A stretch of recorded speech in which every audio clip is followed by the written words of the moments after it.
आज जिन्हें हम बॉलीवुड के ग्रीक गॉड और इंडिया के नंबर 1 सुपर हीरो के नाम से जानते हैं, पास्ट में उन्हें भी कई सारे प्रॉब्लम्स का सामना करना पड़ा था।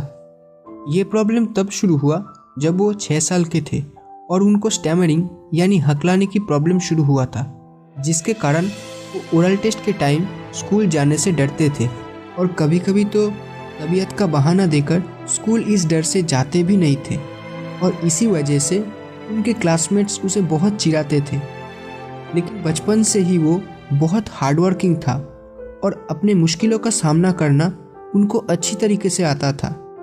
अपने हकलाने के प्रॉब्लम्स को मिटाने के लिए डॉक्टर्स के हेल्प के साथ वो खुद हर रोज जोर जोर से किताब पढ़ते थे और अपने स्पीच थेरेपी को मिरर के सामने कई घंटों बैठ के प्रैक्टिस करते थे। इवन आज के टाइम पे भी वो ये करते हैं। दुबई में हुए एक अवार्ड सेरेमनी में ऋतिक रोशन को बेस्ट डेब्यूट एक्टर का अवार्ड मिला था, जहाँ पे वो आई लव यू दुबई बोलना चाहते थे, मगर उनको दुबई वर्ड नॉर्मली कहने में प्रॉब्लम हो रहा था। तो उस वर्ड को प्रैक्टिस करने के लिए उन्हें ये ज़ोर ज़ोर से बोलना था, लेकिन ऐसा करना मुश्किल हो रहा था क्योंकि उनका साउंड बाहर से भी सुनाई दे रहा था। तो फिर उन्होंने बाथरूम में जाकर दुबई कहने की कोशिश किया, लेकिन वहाँ भी सेम प्रॉब्लम्स हो रहे थे। तो उनके होटल के रूम में एक कपबोर्ड था, उसके अंदर अपने आप को लॉक करके अपनी स्पीच प्रैक्टिस करी और फाइनली अवार्ड फंक्शन में उन्होंने अपनी स्पीच को बहुत ही अच्छी तरीके से निभाया। अगर वो चाहते तो अपनी स्पीच को वो चेंज भी कर सकते थे, लेकिन छोटे से छोटा काम भी वो परफेक्शन के साथ करते हैं और उनको देखकर आज कौन कहेगा कि उन्हें भी कभी एक टाइम स्टैमरिंग के प्रॉब्लम्स थे। इसके बाद एक और प्रॉब्लम्स ऋतिक के ज़िंदगी में आया। जब वो 21 साल के हुए तब उनको पता चला कि स्कोलियोसिस नाम की एक बीमारी उनको हुआ है, जिसमें हमारा स्पाइन धीरे धीरे से एस या फिर सी शेप का हो जाता है। एक वर्ड में बोला जाए तो कर्व्ड शेप हो जाता है और ऐसी बीमारी की वजह से डॉक्टर्स उनको 1 साल का बेड रेस्ट की सलाह दिया और उनसे कहा कि आप कभी एक्टर नहीं बन सकते और ना ही आप कभी डांस कर पाएंगे।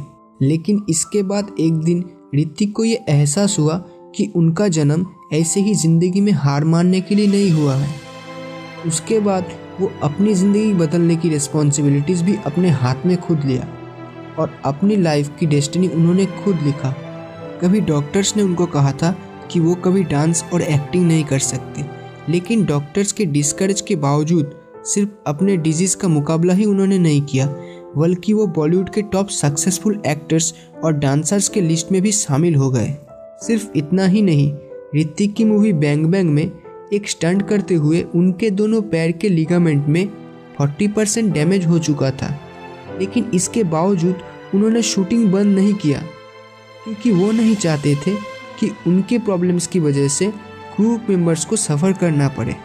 इसके सिवा ऋतिक को अपने लाइफ में और कई पर्सनल प्रॉब्लम्स का सामना करना पड़ा था, लेकिन उसे उन्होंने अपने करियर के साथ मिक्स्ड होने नहीं दिया क्योंकि ऋतिक अपने प्रोफेशनल और पर्सनल लाइफ दोनों को अलग रखना जानते हैं। अगर हम देखें तो उनकी ज़िंदगी से हमें कई सीख मिलती है, जैसे लाइफ में कितनी भी मुश्किलें आए और कितना भी नेगेटिव बातें सुनना पड़े, हमें कभी हार मानना नहीं चाहिए।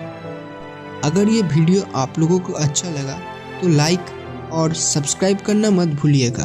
Thanks for watching.